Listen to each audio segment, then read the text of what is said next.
Hola, mi nombre es Juan Francisco López. Hoy le voy a hablar sobre el acoplamiento neuronal que existe en una comunicación hablante-oyente.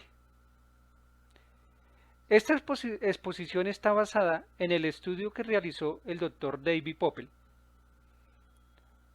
sobre el comportamiento cerebral de las zonas que se activan cuando hay una narración o una comunicación prolongada entre los hablantes y los oyentes. Antes de esta investigación, se estudiaban el oyente por separado y el hablante por separado, y no se estudiaba la narrativa. Únicamente se estudiaban algunas palabras o algunos fonemas y el comportamiento que había dentro de cada uno de ellos. Entonces lo que queremos por medio de esta exposición es dar a conocer los estudios hasta donde van hoy en día del Dr. David Poppel. La comunicación es una actividad conjunta en la cual los oradores construyen oraciones gramaticales basadas en los pensamientos, las convierten en planes motores y ejecutan los planes para producir los sonidos vocales. Entre tanto, el oyente analiza los sonidos, construye los fonemas en palabras y oraciones y en última instancia decodifican los patrones del sonido en significado. Para que exista una comunicación exitosa entre el hablante y el oyente, debe haber una disposición. El hablante tiene en su cabeza las oraciones, los pensamientos. Cuando él los quiere decir, entonces se activan zonas cerebrales que permiten la activación motora para que gesticule estos sonidos. En este caso la palabra mamá. Al escucharlo el oyente, que le está prestando atención, entonces él escucha los sonidos, los decodifica, realiza el procesamiento cerebral y entiende y llega a su pensamiento la palabra mamá. Entonces vemos acá que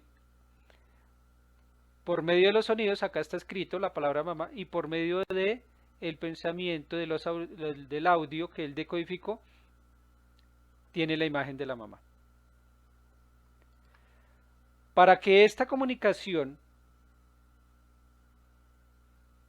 sea exitosa, debe de haber existir algunas características. La primera es que debe haber una predisposición, que nosotros llamamos como un acoplamiento, debe existir ese acoplamiento temporal entre el orador y el oyente, para que haya una comunicación entendible, exitosa, lo cual quiere decir que el oyente debe estar dispuesto a escuchar la narrativa expresada. Para lograr este estudio, científicos como David Poppel se valieron de herramientas como las imágenes de resonancia magnética para verificar, para comprobar y para estudiar los comportamientos cerebrales durante la realización de una narrativa. Entonces, como vemos en la imagen, introducen un orador, un hablante, el cual debía de hablar por 15 minutos una oratoria previamente aprendida, aproximadamente de 15 minutos. Él hablaba y mientras eso sucedía, se le tomaron todas las imágenes a su cerebro. Estas imágenes muestran el comportamiento que tiene o la actividad cerebral que tiene cada una de las áreas del cerebro. Entonces, la resonancia magnética consiste en una secuencia de imágenes individuales. Como podemos ver, estas son las imágenes que son tomadas por el equipo de resonancia magnética. Es una secuencia de imágenes que cambian a lo largo del tiempo. Y ahí podemos ver cómo es el comportamiento de cada una de las áreas a medida que el hablante o el oyente estén escuchando la narrativa. Las imágenes que nosotros vemos o que entrega este tipo de actividad, de proceso, son imágenes de muy alta resolución y muy detalladas. Como le está tomando a todo el cerebro, entonces es muy complejo estudiar todo el sistema encefálico a la vez. Entonces se estudia por zonas. Entonces se ubican por medio de las coordenadas de Talarachi. Y estas zonas de Talarachi ubican los boceles. Un bocel es un punto de activación del cerebro ubicada en la zona de Talarachi y van a estudiar por boceles la actividad cerebral y así en cada uno de los puntos cerebrales para poder tener una buena información entregada por las imágenes de resonancia magnética. Cabe recordar que estas imágenes de resonancia magnética no son invasivas y el hablante obviamente tiene que estar muy consciente. Para lograr esto y que no hayan ruidos o información extraña, entonces se inmoviliza totalmente al orador para que los movimientos que él tenga de los pies, de las manos, cualquier parte del cuerpo, no infieran en este estudio. Entonces se inmoviliza la mayoría del cuerpo del orador. Incluso la cabeza se coloca entre unas almohadas especiales para que no vaya a haber movimiento.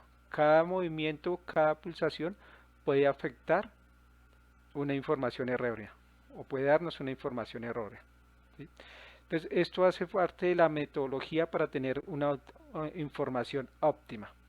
Por medio de las imágenes de resonancia magnética, se pueden detectar los cambios del nivel de oxígeno en la sangre, que surgen cuando ocurren cambios causados por alguna actividad.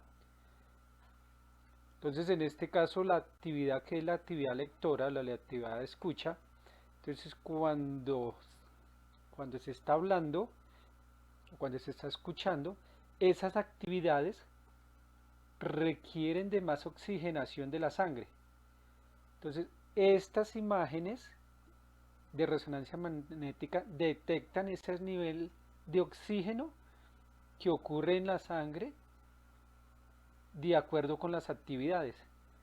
Entonces, cuando hay oxigenación o desoxigenación en la sangre, entonces hay una actividad que se ve reflejada en las imágenes de resonancia magnética. Las imágenes de resonancia magnética son muy amplias. Entonces, para podernos enfocar en un estudio más preciso, entonces por medio de las coordenadas de Talarachi, se buscan los voceles, como vimos acá, una imagen, acá tenemos una imagen, una serie de imágenes, donde está reflejando en cada instante la actividad que hay en cada momento. Entonces acá en esta imagen aparece un punto que es el vocel, el cual se va a enfocar este estudio para tomar una referencia. Acá tenemos ya en la imagen de abajo los niveles de oxigenación y desoxigenación de la sangre, que se conoce como volto. Cabe anotar que las imágenes de resonancia magnética no estudian la actividad neuronal, sino el comportamiento de todo un área cerebral, en este caso, un punto específico del comportamiento. Ya habiendo explicado cómo es el proceso de estudio y toma de imágenes cerebrales y qué sucede dentro del cerebro, ahora vamos a practicarlo, a ponerlo en práctica con un hablante que produce una historia narrativa y qué sucede durante este proceso. Para ello, se pidió a varios oradores que repitieran una historia por 15 minutos, se la aprendieran y la repitieran. Y estas historias se grabaron. Ahora, se tomaron aproximadamente 11 hablantes, de cual se tomó uno de referencia o uno principal. Y con base en este, se compararon las otras grabaciones. Por eso tenemos del hablante 1, S1 hasta el S9. Vemos que estas grabaciones en la columna a pesar de que las grabaciones y se les pidió a los oradores que se aprendieran y dijeran el texto lo más preciso posible, vemos que en unas se atrasaron y en otras se adelantaron.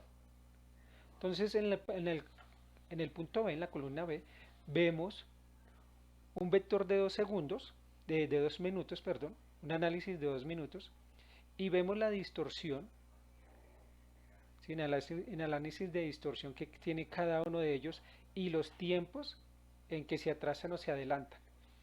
Vemos el vector ampliado en el recuadro, cómo la distorsión del vector se deforma. Lo que se busca es alinear todas estas grabaciones, como vemos en la columna C, y se aplica el método de distorsión del tiempo. Vemos ya en el método de distorsión del tiempo que el audio 1 y el audio 9, pasando por el 2, 3 y 4, ya todos se correlacionan. Vemos en el punto D la correlación de cada uno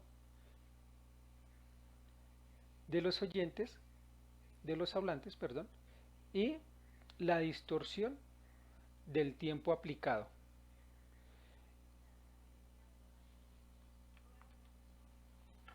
Ahora veremos cómo se aplica la distorsión de tiempo, cómo se ve la distorsión del tiempo en un vocel. Los voceles es un área del cerebro que se estudia, como dijimos anteriormente, un punto en el área del cerebro que se estudia, y tomamos un punto de esto, es un vocel, las imágenes de cada vocel y cómo se activaba cada uno de los voceles en cada uno de los hablantes. Al igual que en las grabaciones miramos cómo, con referencia al hablante 1, del vocel 1, cómo los hablantes del 2 al 9 tenían diferentes frecuencias a pesar de que se contaba la misma historia.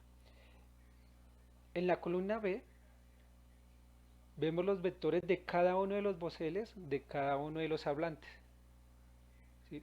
Y su distorsión de línea del tiempo.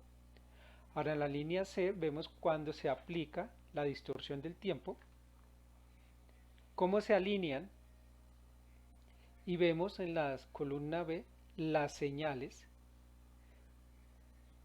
producidas por el escáner del habla de cada uno de los hablantes, del sonido de cada uno de los hablantes, las señales de cada uno de los hablantes. Y vemos la precisión y la concordancia que hay en cada uno, aplicando el método de distorsión del tiempo. Ya en el punto D vemos la correlación de cada una de las señales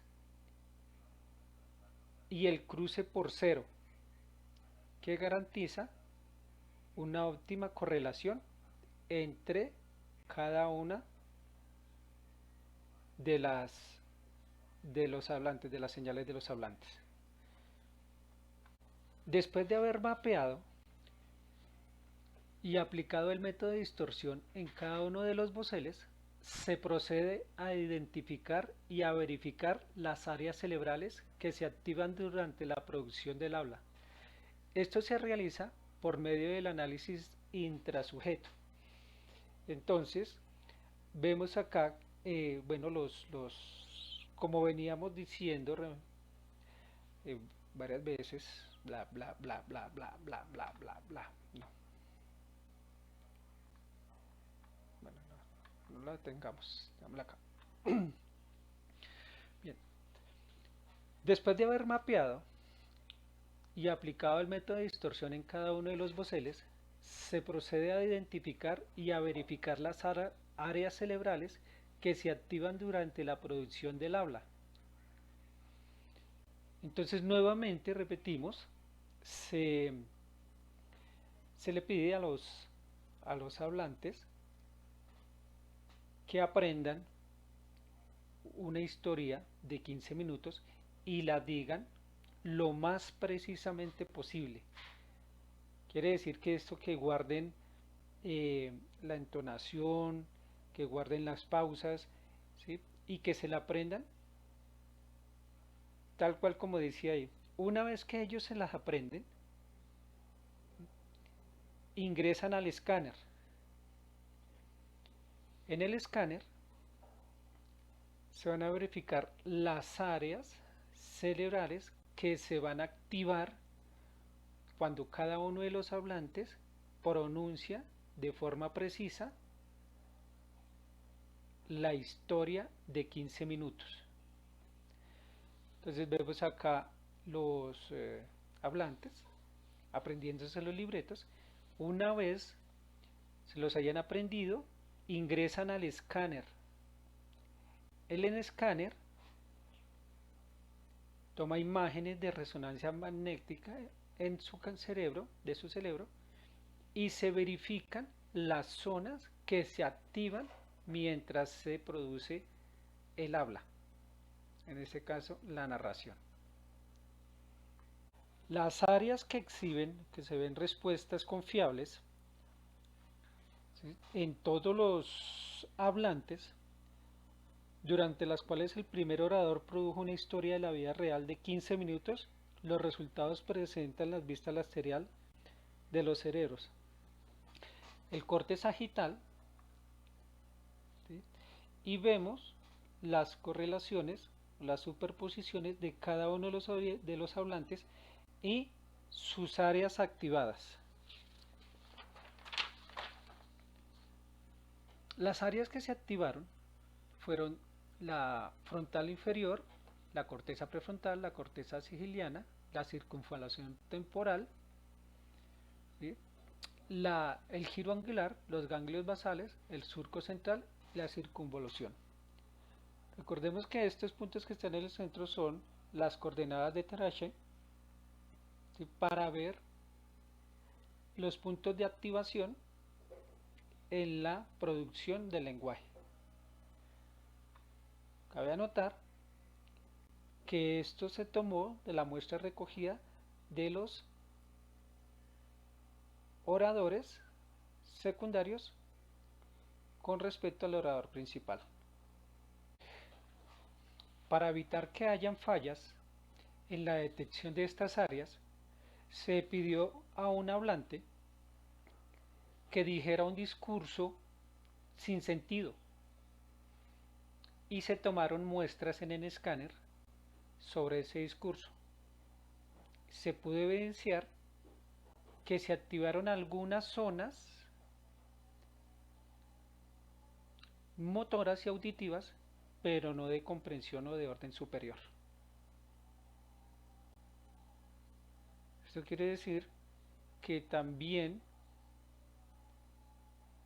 el habla y la comprensión están ligadas a, como dije anteriormente, a la comprensión y a la atención y a la concentración del discurso.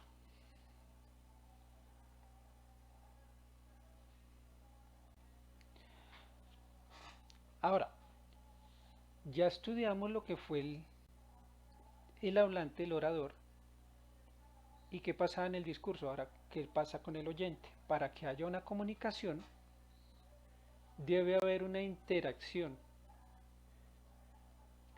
Tiene que haber una disposición para que el oyente escuche lo que se está hablando y el hablante debe tener una correlación de lo que está diciendo.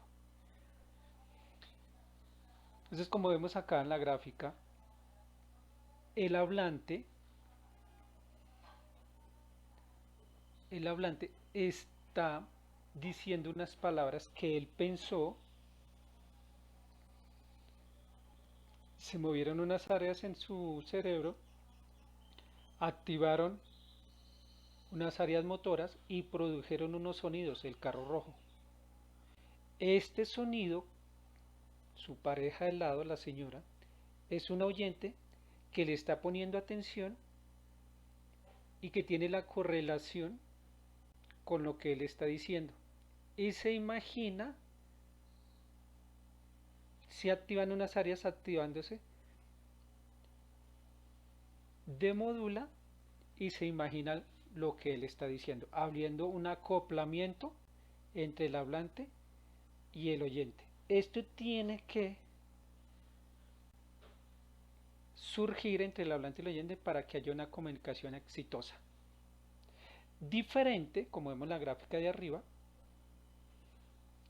que un hablante esté diciendo, pronunciando algo y el oyente esté distraído, o que un hablante esté diciendo palabras sin sentido o en otro idioma y el oyente no los pueda entender.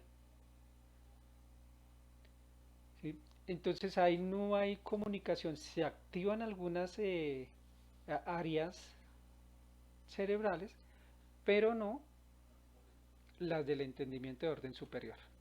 ¿Sí? Entonces, ¿cuáles son las áreas que se activan? Entonces, una vez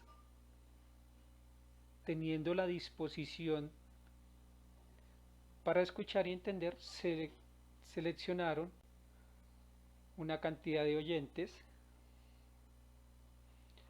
a que escucharan un discurso. Estos oyentes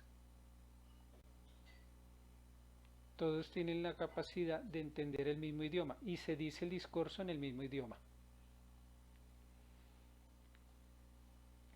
Aquí tenemos las áreas cerebrales de los diferentes oyentes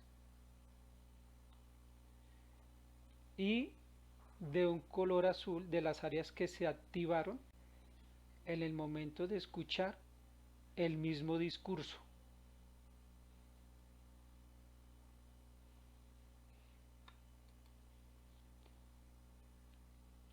Vemos acá en las líneas de Taraschi, en las coordenadas de Taraschi, qué áreas se acoplaron cuando el hablante y el oyente tienen un acoplamiento en la comunicación.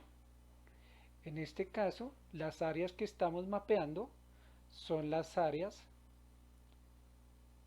de los escuchas, de los oyentes.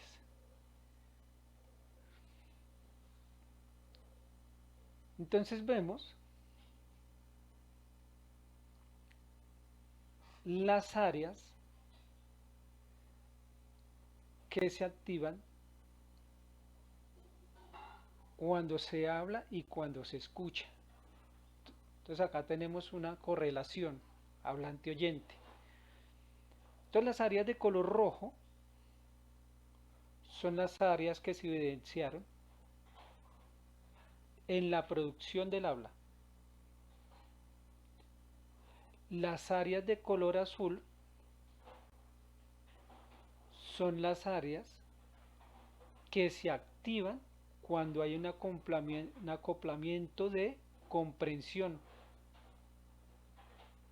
tanto del hablante como del oyente.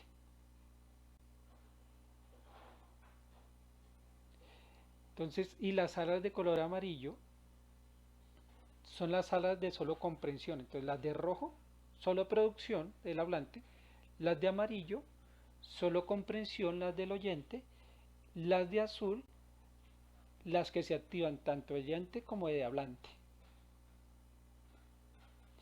Y las zonas de color naranja son las zonas que se acoplan, pero tienen una dispersión del tiempo. Pero para que esto sea posible, debe haber una comprensión semántica y gramatical entre el hablante y el oyente. Si ninguna de estas es posible, no puede haber comunicación. Ahora, ya estudiando y sabiendo cómo es la comunicación y cuáles son las áreas cerebrales que se activan tanto en el oyente como en el hablante, quedan las bases sentadas que posiblemente se pueda comunicar cerebro a cerebro sin necesidad de la parte motora, tanto del hablante, y la demodulación del sonido por parte del oyente. Puede comunicarse cerebro a cerebro.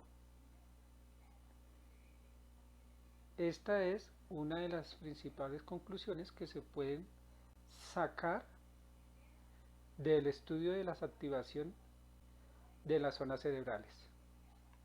Muchas gracias.